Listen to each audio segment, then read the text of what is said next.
Solitude isn't loneliness. It's the sacred silence where the soul breathes freely, away from the noise of performance and perfection. In solitude, I stop pretending, stop pleasing, stop proving, and finally, I start listening to what my heart has always whispered. Modern life teaches us to be busy, productive, and visible, but rarely to be still, honest, and quietly whole. There's a silent ache in all of us, masked by smiles, noise, and constant motion, an ache to feel truly seen. I was never afraid of being alone. I was afraid of what I'd meet inside myself in that silence. But Carl Jung reminds us, the shadow we fear contains the truth we seek, and the light we long to become. Solitude reveals what the world tries to distract us from, the buried self beneath the roles, wounds, masks, and broken expectations.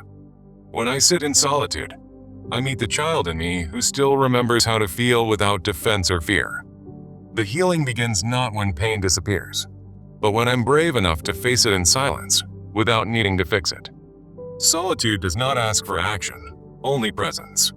And presence, when sincere, is already the beginning of deep transformation. Many chase connection to avoid aloneness, but Jung saw solitude as the place where authentic connection with self finally begins. Healing isn't loud. It's not dramatic. Often, it whispers quietly in moments when we stop running from what lives within. To be whole, I must reclaim the lost parts of me, the ones hidden in shadow, silence, shame, and suppression. Solitude makes space for that reunion, a gentle reconciliation between who I was, who I became, and who I am becoming. It's in solitude that I stop outsourcing my worth and remember, I am enough, even when no one is watching. Jung taught that wholeness includes the darkness. I can't heal what I won't name, and I won't name what I deny. When I stop fearing the void, I see it not as absence, but as sacred ground where soul and truth converge. Solitude is not a punishment. It's a pilgrimage back to my essence, where I no longer need to perform healing. In this quiet, I hear the voice of my intuition, soft but unwavering, calling me toward inner reconciliation. Solitude allows grief to speak, joy to return, anger to soften, and clarity to rise from beneath confusion and conditioning. Healing is slow, circular, non-linear, and solitude honors that rhythm by asking nothing except truth and patience. There is no quick fix for wounds that formed over years, but solitude offers a patient presence that never judges. Even when I feel lost, being alone brings me closer to something eternal inside, a presence untouched by circumstances. Jung believed that solitude refines the soul, not isolates it. It removes distraction so the self can remember its own voice. In solitude, I see the illusions I've lived by, the borrowed dreams, the survival patterns, the lies I called identity. And when those illusions fall, I am left with something real. Breath, being, and a heart that still beats with meaning.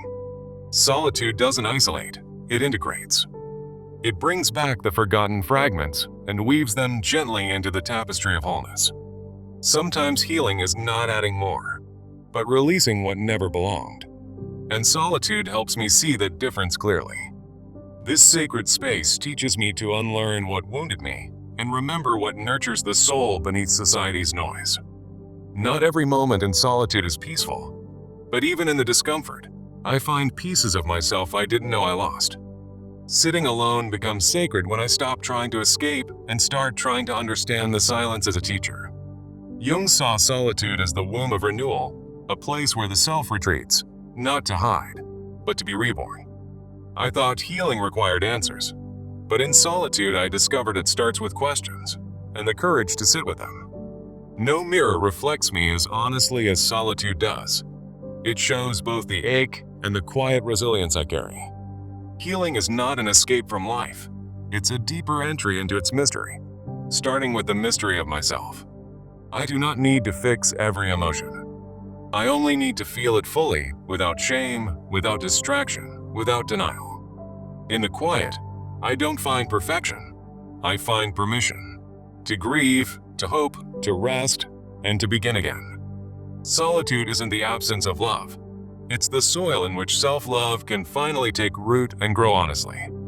To sit alone and not feel lonely, that is healing. To witness myself without judgment, that is freedom. Carl Jung's path is not about avoiding the dark, but walking through it with presence, awareness, and quiet self-compassion.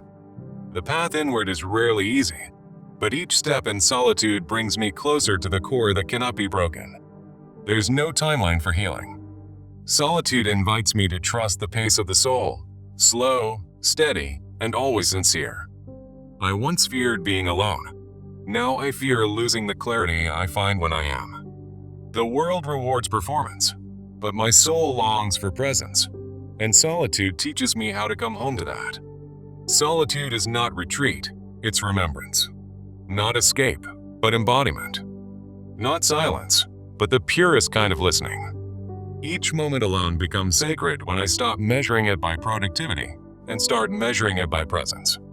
To meet myself in solitude is to meet life on its most honest terms, raw, silent, unfiltered, and holy. Wholeness comes not from adding more, but from returning to what has always been within, awaiting rediscovery through solitude. I don't need noise to feel alive. I need silence to feel the truth of being. The soul is not healed by fixing it, but by seeing it clearly, and solitude sharpens that inner vision. Solitude reveals the paradox. I am most connected to all life when I am fully connected to myself. The more I dwell in solitude, the more I realize my deepest pain was simply the absence of my own presence. Healing doesn't come from becoming new, but from remembering the old self that the world taught me to forget.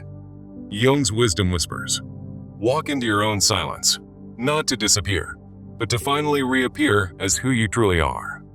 Solitude is not a withdrawal from life, but a return to life's source, the hidden soul beneath surface chaos. In solitude, I meet not just peace, but pain, and realize both are teachers with wisdom beyond words. Every silent moment holds the potential to break illusions and reveal the solid ground where soul and truth meet. No one else can walk this path for me. Solitude teaches that self-discovery is always a solitary, sacred act. The deeper I go into solitude, the more clearly I hear the parts of me that were never allowed to speak. Healing doesn't always feel good, but solitude teaches that discomfort often signals truth, growth, and emotional resurrection. I no longer fill the silence with distractions. I let it fill me with presence, awareness, and soul nourishment. In a world screaming for attention, solitude becomes rebellion, a radical act of remembering who I am beneath performance. Even the shadows I fear most lose power when seen through the honest light solitude brings to the soul. Solitude doesn't ask me to be strong. It asks me to be real, even when that means falling apart gently. The ache I feel in silence is not emptiness. It is the voice of my essence asking to be heard. I used to fear silence. Now I bow before it, for in silence, I find the root of everything real. Aloneness becomes beautiful when I stop trying to escape it and start allowing it to become my sanctuary of wholeness. In solitude, I remember. I am not broken. I am simply shedding the layers that were never truly mine. Carl Jung showed us that self-healing begins not with force, but with inner witnessing, seeing without judgment, holding without shame. Solitude reveals the subtle lies I've believed about worth, success, and identity, and replaces them with the soul's own voice. Sometimes the most radical thing I can do is to stop, be still, and simply allow myself to feel everything. I no longer measure growth by outward achievement. I measure it by how deeply I can sit in my own truth. Solitude asks, what parts of yourself have you silenced just to be accepted by those who never truly saw you? In the mirror of solitude, I confront the unloved child, the unheard voice, the unexpressed grief, and I begin again. Healing happens when I no longer resist what is, when I make peace with my past and present simultaneously. There is a rhythm to inner restoration, and solitude is the sacred space where that rhythm can breathe uninterrupted. True companionship with others becomes possible only after I've cultivated true companionship with my own soul. The world teaches me to prove. Solitude teaches me to pause. Both exist, but only one leads to peace. When I stop filling every silence, I begin to hear what my intuition has been gently whispering all along. In solitude, I see that my value has never been dependent on others. It was always here, waiting to be reclaimed. I thought solitude was emptiness. Now I see it's a fullness so deep, it can hold both sorrow and joy. Solitude doesn't give me all the answers. It teaches me how to live gracefully with the mystery of not knowing. What I run from in the world often finds me in solitude, but now I sit and listen with compassion. Jung reminds us that integration requires solitude, not isolation, but intentional communion with what we once buried. When I hold space for my own pain, I no longer demand others to fix what only I can face. Solitude strips away distraction, so I can finally see. The root of my suffering was disconnection from myself. In the stillness, I remember how to breathe with intention, feel with honesty, and love without condition. The soul cannot be rushed. Solitude slows me down so I can meet life with reverence, not reaction. No guru, no book, no system can replace what solitude gently awakens within the devoted, honest seeker. Solitude is not where I find all the pieces. It's where I learn how to be whole without them. The deeper I dwell in solitude, the less I need validation, and the more I trust my own sacred knowing. There's a wisdom that only emerges in the absence of applause. The wisdom of being enough, exactly as I am. Even my shadows begin to soften when I greet them with the quiet love born only in true solitude. Solitude teaches me to sit with my contradictions, and to see that paradox is not weakness, but the heart of healing. The version of me that blooms in solitude doesn't need to be impressive. It needs to be real. Silence no longer threatens me. It invites me into an intimacy deeper than anything words could ever offer. I don't fear losing people anymore. I fear losing the connection I found with my own undivided self.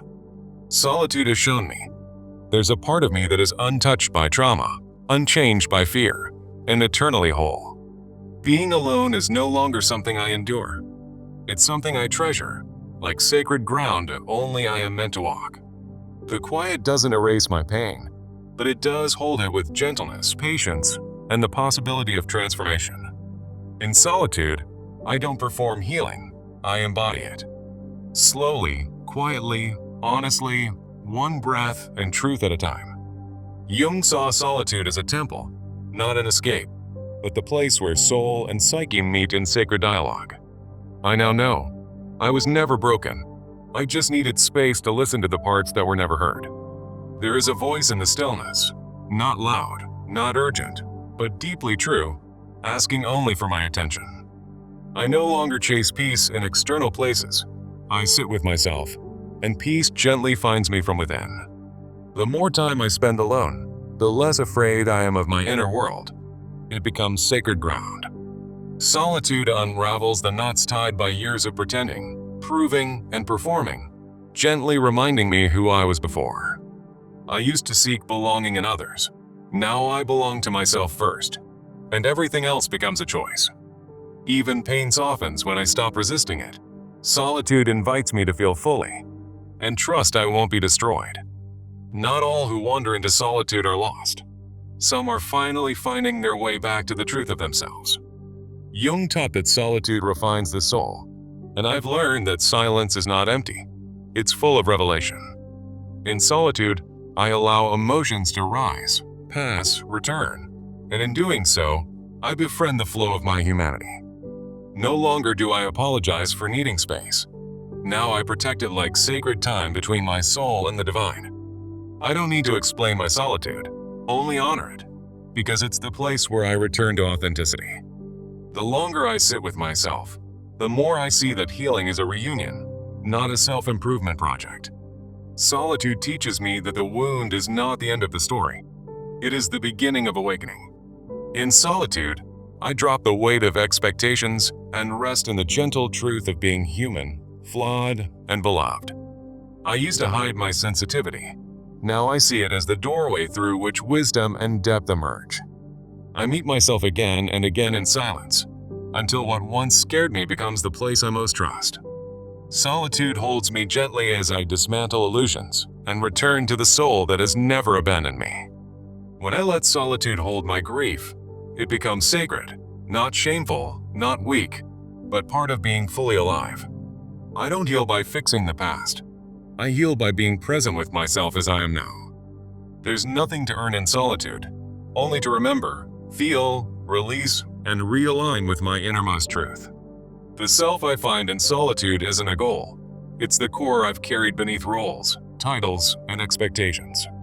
Even when doubt whispers, solitude reminds me. I've survived before. I've softened before. I can rise from within again. In solitude, I discover that presence is my power, not plans, not achievements, but the ability to be with myself. The soul doesn't shout. It waits patiently in silence for me to slow down enough to hear what matters. Healing is not a destination I reach. It's a relationship I build with myself, one honest moment at a time. Solitude creates the space I never knew I needed, space to grieve, dream, breathe, and become someone more whole. When I accept the rhythm of solitude, I begin dancing to the pulse of my truest, quietest self. Jung said, "Your visions become clear only when you can look into your own heart." Solitude helps me do just that. I used to resist solitude. Now I crave it, because I've tasted what happens when I'm fully present within. The gift of solitude is not escape, it's revelation. It peels back noise until only truth remains. In solitude, I forgive myself for all the times I abandoned me to be accepted by others. Solitude teaches that healing doesn't always need words, just the courage to stay and witness what arises within. I walk slower now, speak softer, listen deeper, because solitude has taught me to honor the subtleties of life. Carl Jung believed in becoming whole, not perfect. Solitude is where I stop chasing ideal and start loving what is.